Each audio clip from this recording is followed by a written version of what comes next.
Olá!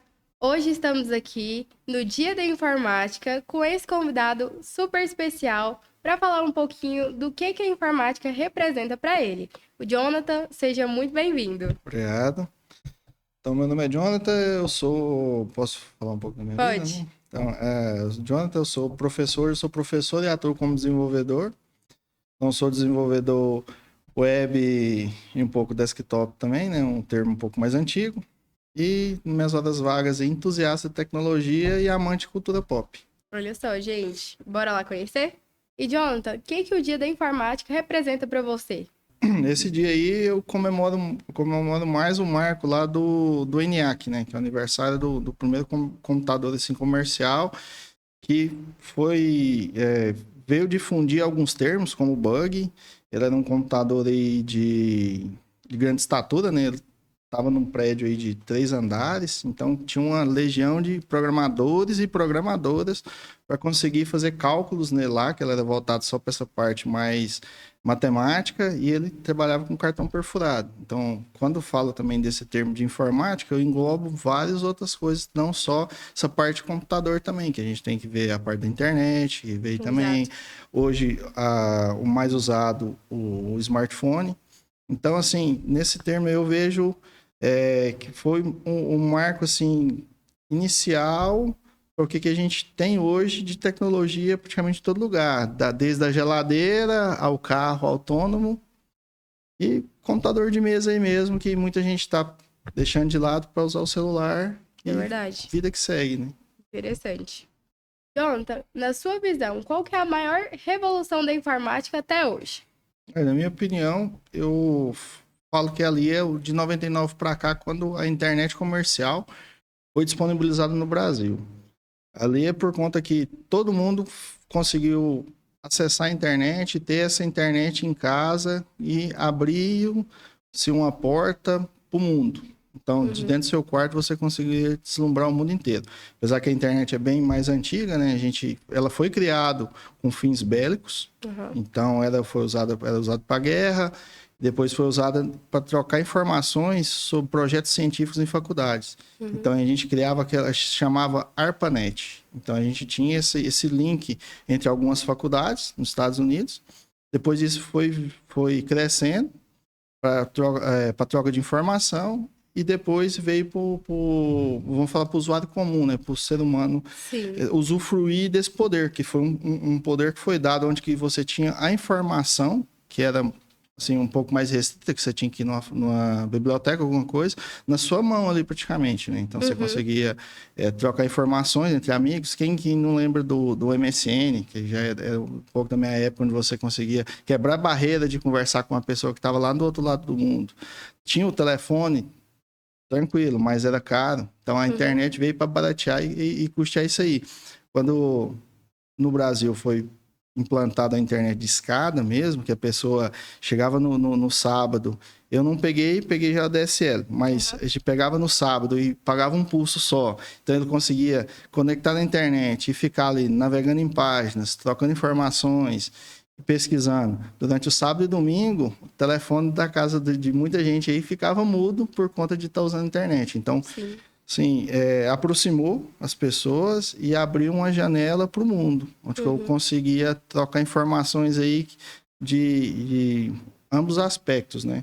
Sim. Eu conseguia buscar o que eu estava necessitando, ou quando eu não buscava, eu deixava uma dúvida em algum fórum, alguma coisa, e alguém me respondia. Então, é Uhum. uma difusão, assim, na minha opinião, vai ser esse marco da internet. E na sua opinião, como que a informática mudou a vida das pessoas nos últimos 20 anos? Então, nesses últimos 20 anos aí, a gente viu a evolução da disponibilidade de informação, que eu tinha respondido na anterior, mas veio também as redes sociais, que aí foi onde que ainda difundiu mais essa parte de interagir numa coisa que seria descentralizada, centralizada agora. Então, É cada um na sua verdade. casa, porém a gente estava todo mundo na comunidade ali trocando experiências e navegando, vamos ser bem sinceros, né? Buscando informações sobre a vida alheia, né? A nossa. É Então, verdade. ali com essa vinda das redes sociais, a aproximação ainda foi mais forte ainda, mas essa cultura também que a gente tem hoje aí de estar sempre antenado e ver a notícia acontecer meio que em tempo real. Então, de 20 anos para cá, você vê, a gente teve Orkut, quem não lembra do Orkut? Que era muito bacana. Quem que não tava lá naquela, eu odeio acordar cedo. Nossa. Depois veio o Facebook, que já foi uma difusão aí, a gente tem até um filme bacana pra caramba, não deve ser 100% verídico, mas mostra lá o início do Facebook, que também já começou a aproximar muito mais. Depois disso, aqui no Brasil, foi difundido o WhatsApp. Então, nesse caso aí, hoje, trocar mensagem, antes você tinha só a mensagem de texto, não, a gente começou a trocar informação de vídeo, áudio, foto, ligação. Então, o WhatsApp veio para melhorar isso aí também. A questão das chamadas de vídeo, então você conseguia fazer uma ligação. Eu que estava no Brasil, meu pai nos Estados Unidos, eu conseguia matar a saudade pelo antigo MSN. E a questão também das videoaulas, que antes a gente não tinha, ou quando tinha, era aquele Instituto Universal Brasileiro, que você tinha que acordar de madrugada para assistir. É verdade. A democratização de você buscar aquilo que você quer assistir. Na verdade, não o que só a televisão te mostra. Com a vinda do YouTube, isso ficou... Nossa, foi muito bacana. Porque eu conseguia postar alguma coisa que eu fazia bem para poder difundir, sem falar de monetização, né? Mas eu conseguia postar alguma coisa que eu fazia que eu achava que outra pessoa não fazia e procurava também tutoriais, né? Informações de eu fazer alguma outra coisa ou aprender alguma coisa no computador nova ali no YouTube. E foi até então que hoje a gente tem o YouTube, nada substituiu ele. Veio o streaming, que deixou mais fácil a gente consumir o que a gente gosta na hora que a gente gosta, na hora que a gente tem tempo. Porque antes você tinha que ligar a televisão aqui em horário X para assistir uma novela, assistir uma série, tinha o horário certo. Agora, com a vinda do streaming, não. Eu paro na hora que eu quero, assisto o que eu quero. Então, eu tenho esse controle que dá um controle maior da vida da gente também, né? A questão da gente, naquela época, a gente tinha, assim, falando uns 15, 18 anos atrás, a gente tinha as salas de bate-papo também, onde que a gente conversava ali e conseguia achar. Teve muita gente que casou. Os jogos online também vieram mais ou menos desse aí. Então, a gente criou amizades que muitos perturba até hoje. Eu tenho amigos meus aí que eu conheci só na internet, e a gente troca ideia até hoje. E tem cara também que eu não conhecia, que era da cidade do lado, que eu fui conhecer, depois a gente marcou churrasco através da internet. Olha só. Então, eu tenho até um caso, eu não sei nem se minha esposa vai gostar, e minha sogra muito menos. Minha sogra conheceu o atual marido dela na internet. Então, se marcaram de conhecer lá e se casaram, tá aí já uns bons anos casados, deu certo. Então, assim, até aquela questão também tirar um pouco da vergonha da pessoa de, às vezes, conseguir conversar com a outra, né? Eu, como era nerdão de computador, para poder conversar com alguma moça, era complicado, mas pela internet não, você caía essa máscara e você conseguia conversar, conseguia se expor de verdade, né? Por um lado, isso é bom, por outro lado, também aflorou muito ruim de algumas pessoas que parecem ser boas na internet. A máscara cai e ali ela se mostra de verdade. É verdade. Então, a gente tem esse ônus e bônus de tudo que a gente está fazendo. Mas a questão da gente ter agora esse poder de escolher o que a gente vai consumir. Então, hoje, eu escolho o que é melhor para mim e eu posso escolher o que é para minha família também. Porque eu tenho esse poder de ir lá e, não, esse conteúdo eu não quero que elas assistam, eu bloqueio. Não, então, nem eu estava falando, como aflora as coisas ruins, né? Então, a gente tem uma comunidade aí que é o Discord, né? Então, não seria uma... são comunidades que é criado lá dentro. Foi uma coisa que foi criado para unir jogadores, para a gente poder conseguir entrar, decidir estratégia, trocar ideia, conversar, para a gente também não ficar sozinho jogando jogo online lá.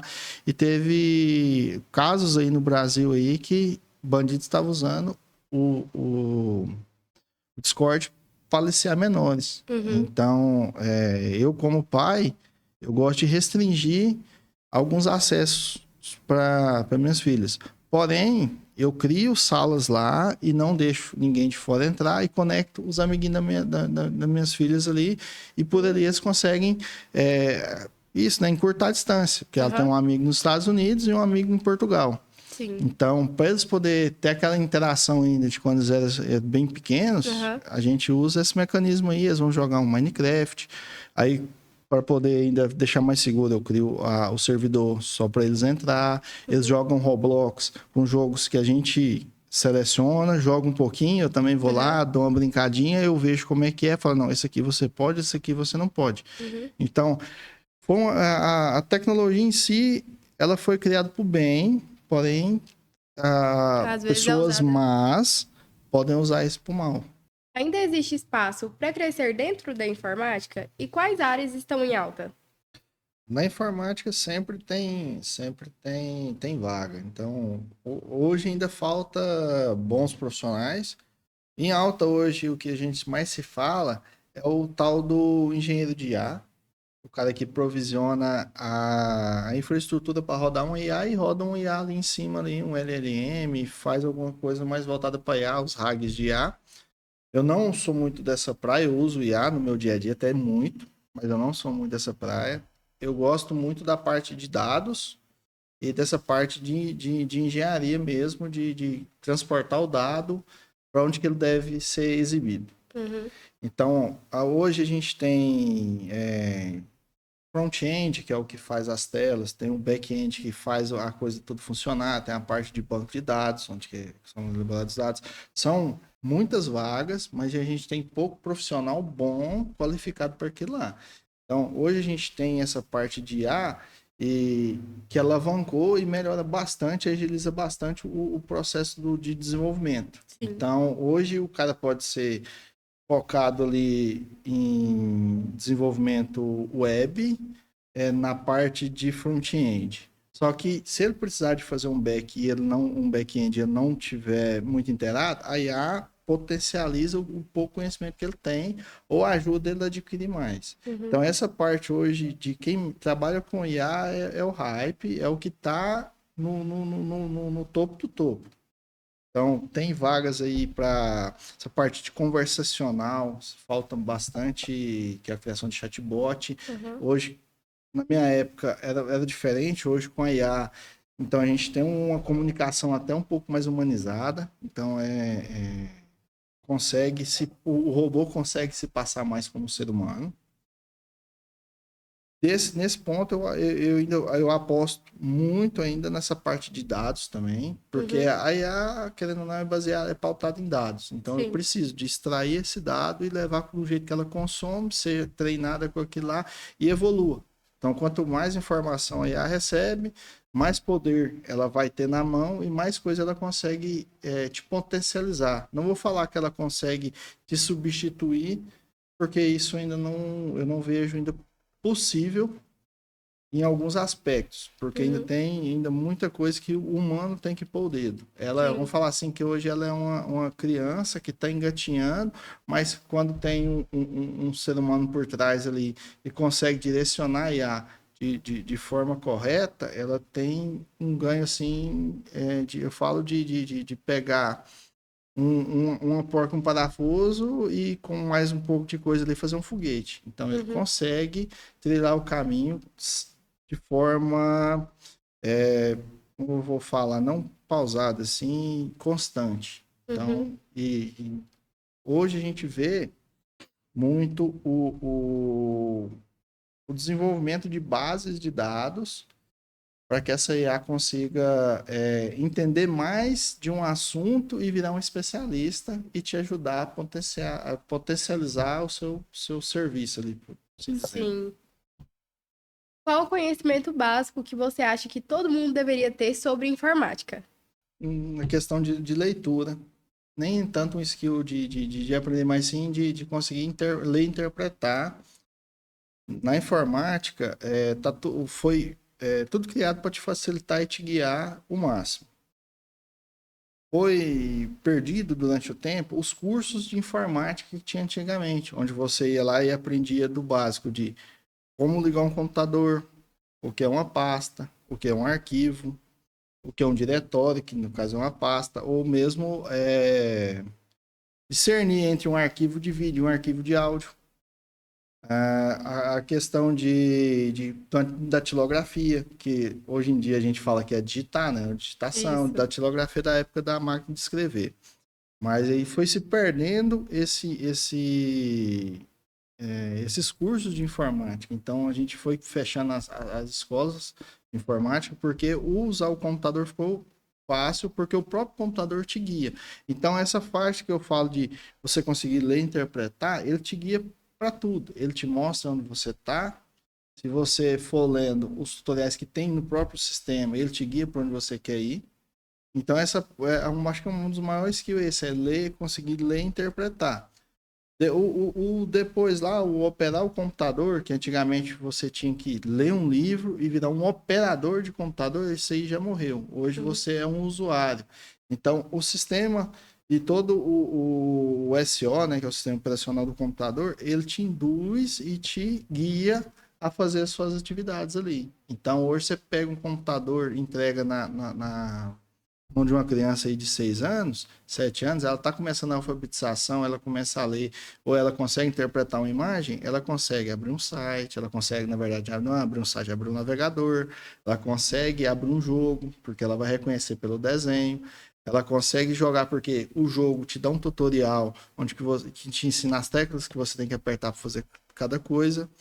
Mas essa parte de interpretação eu acho que é o maior skill.